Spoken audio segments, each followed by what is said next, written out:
Hey,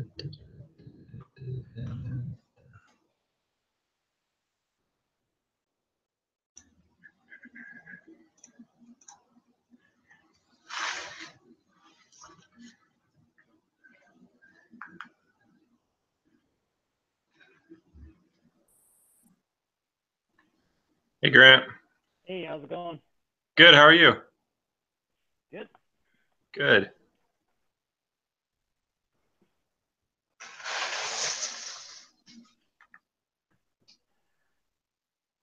How's your week been? But one day closer to Friday and Saturday. There you go. Do you work just Monday through Friday? Usually, just depends on what's going on. If I have to go in on call all the time. So. Okay.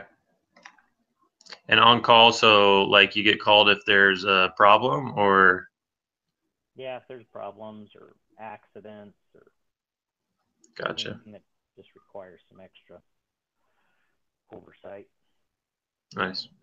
How often are there accidents? We have 3 or 4 a day. Really?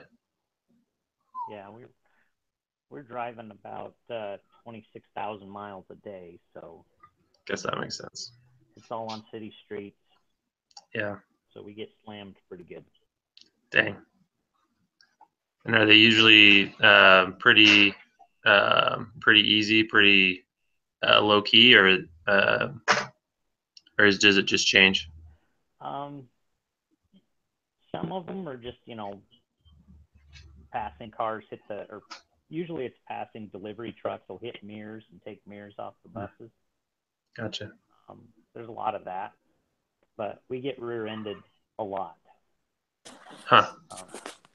Interesting. So one of the things that's really different here in Phoenix is the speed limit on the regular city street is 45 miles an hour. Oh, okay.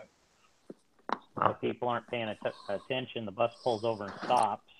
Right. At a stop, and then the people slam right into the back of them. Jeez. Yeah. Dang. Hi, guys. Hey, how's it going, Tanner? Pretty good. How you guys doing? Good. Good. By the way, how's the weather up there? Yeah, it wasn't too bad. It's getting there though. Yeah. It's not as bad as I thought it would be by now, so that's good. Yeah. We've only Not quite like Arizona, but yeah. I almost had to turn my AC back on today. I got home from work and we left our windows open in the house, and upstairs was 84 degrees.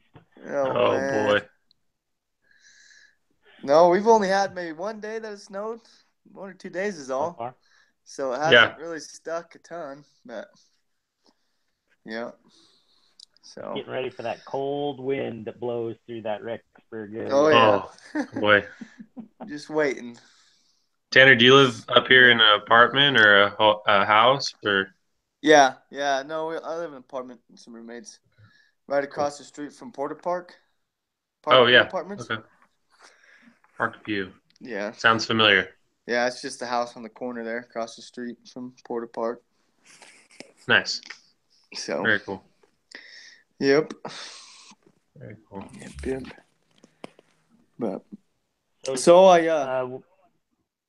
Go ahead, Grant.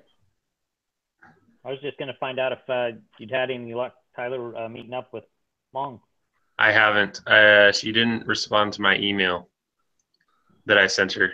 But so yeah, I sent a personal email to her, but she didn't respond. So nothing bad. Guess I'll wait and see if she does. But anything from Shannon anymore either. I asked Sister Johnson just to see if she was still in the class, and yeah, never got a response back from Sister Johnson either. So, I don't know. All right. Okay.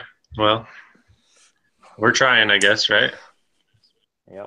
That's all we can do. You're stuck with, the 3 of us are stuck together to finish this one out. Yeah.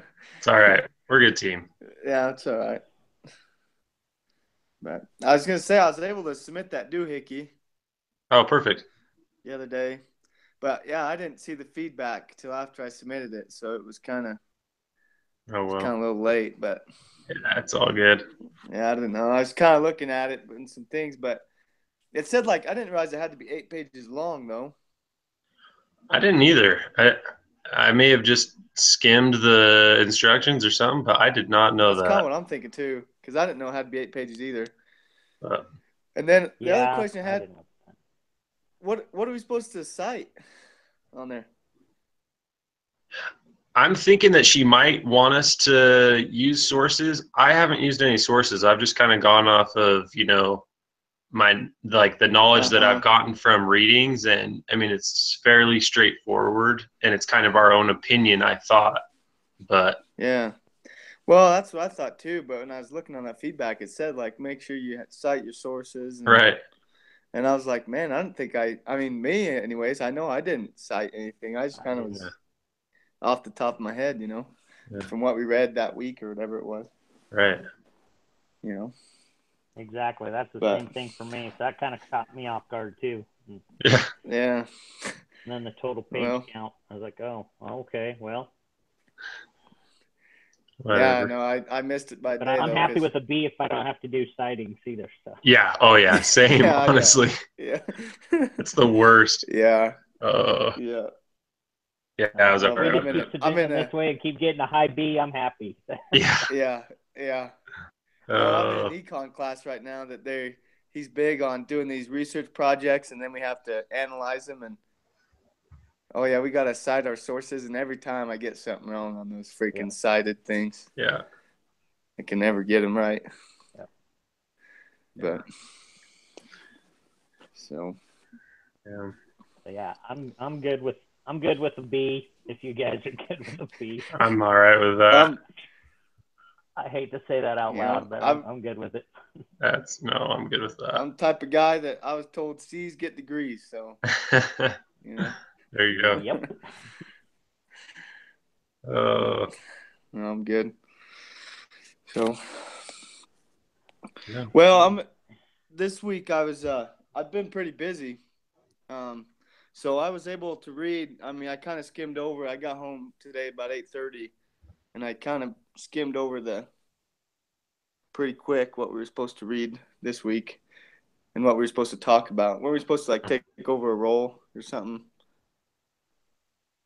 Did you guys read that? Yeah, the discussion. I'm pretty good if we just discuss it though. Yeah, I think that's good. I was actually kind of curious to get some of your perspectives on it, Grant, just because you've gone through the whole process. I've always been curious with compensations and benefits and stuff. It seems kind of like a touchy subject, possibly, when you can discuss it, with who you can discuss it. I've never understood why companies are so against employees talking about how much they get paid to each other and stuff like that. Maybe some of that stuff. Oh, well, since I've been stuck before the labor board being questioned on that before, I can speak to that one. Yeah, I'd love to hear. What it really has to do with is most companies look at compensation as something, personal. Unless you're working in a union position, most of the time your compensation is going to be performance-based. So you're going to do an annual evaluation where you're going to go in and sit down with your manager or somebody and do your review, and then they're going to either have some sort of a company matrix or a set pool of money that they're going to divide up amongst the employees. Uh-huh. And if you're a well-performing employee, you may get a higher percentage or a bigger piece of that than other people. And so we'll take the stance of they don't want you to talk about wages necessarily because it can create morale issues. It can create hard feelings amongst employees and everything else. So most companies will take the stance of not to talk about wages, that's something personal between you and your manager, you and the company. Yeah. But that's actually illegal. A company cannot tell you that you cannot discuss your wages with somebody else. In fact, our company got a huge lawsuit settled against us because managers said that it was a personal, it was personal and that you were not to talk about it. And I was one of those because I was given, a spiel exactly, and I was reading it right off and Right. giving it to employees. And so that is a protected right by the national labor laws. You have the right to discuss your wages with anybody else. So it's become even more protected over the last, very liberal labor board.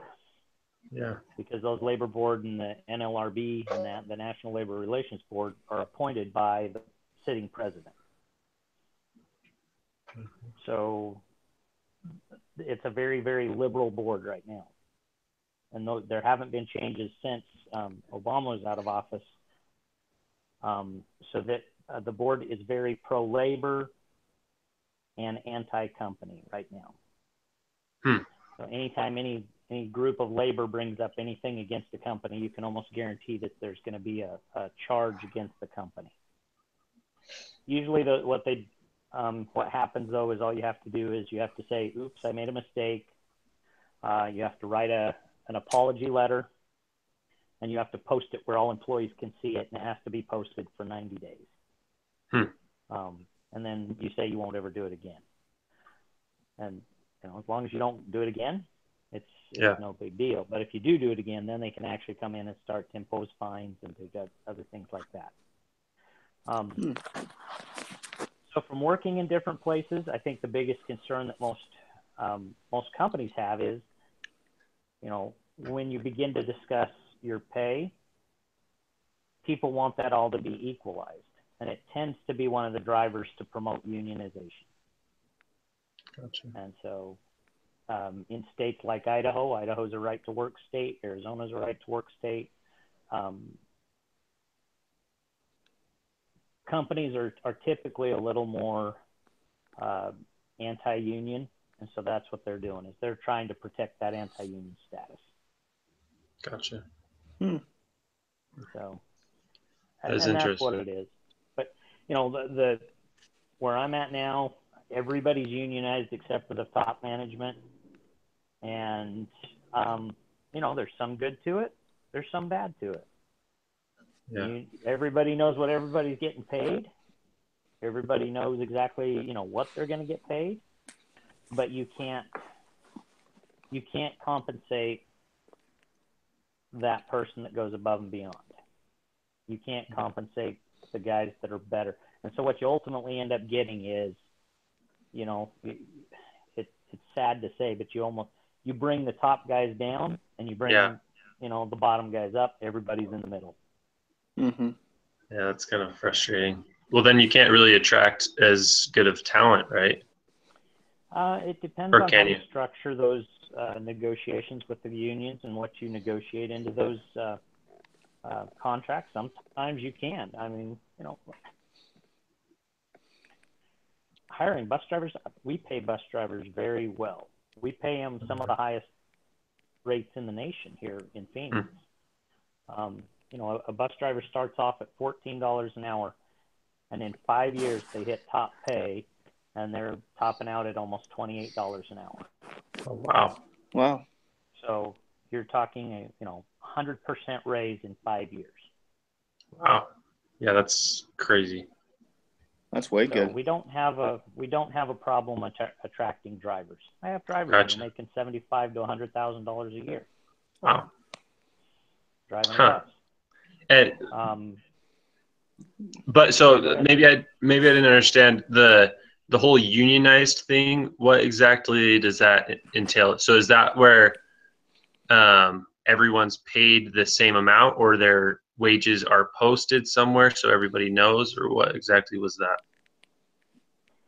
Typically, if you have a union, you cannot pay people based on merit.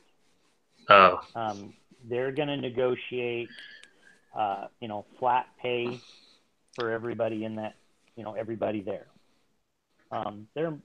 There are occasionally union contracts that will have some sort of a incentive for performance, but typically it's going to be everybody gets the exact same amount. Gotcha. That's part of union. Unions typically want the same for everybody. That's why they call it union. They want unity. So what they do is like the drivers, they negotiate that everybody when they start, they get paid, $14.10. And then when they complete 1 year, they jump up to $15.27. And they'll actually, when you write out that contract and that agreement with them, you'll actually post a table right there in it that shows every step and every progression that they're going to take, so that a person can sit down and know exactly how much they're going to be paid at all times. Okay. So, I gotcha. Technicians, we have a little bit different deal in there. We took everybody that, all the technicians, they unionized about 5 years ago, and we took them all where they were at in their pay. And I tried to keep in incentives for, performance. They tried to get rid of them, and ultimately they got rid of those, and now everybody is working to be getting paid the same amount. So some guys get bigger raises to bring them up to that medium, and other guys get less raises, so that's the medium. So Gotcha. Okay. That's typically why they don't, companies tend to have a stance of they don't want you to discuss it. But Gotcha. Unfortunately, like I said, it's actually illegal for them to ever tell you can't. Yeah. So. Okay. Good to know. Yeah, so if you have a boss that tells you, hey, you can't discuss this with anybody else, this is confidential, you can look at them and go, I don't think so. Yeah, that's good. Good to know. Or you can say, hey, I'll tell you what, you add another 10 cents and I'll forget you said that. Yeah, there you go. Yeah. Cause you less headaches. Yeah, smart. Yeah. Huh. But it is. It's pay is a touchy. Yeah. It's a tough one. It's a touchy thing. People are, it becomes very emotional. It becomes very. It can cause more problems and grief in a location than you can ever think. So.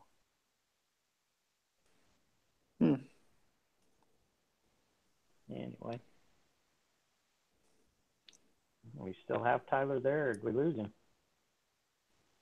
I thought he's still there. Can you still see his picture, can't you?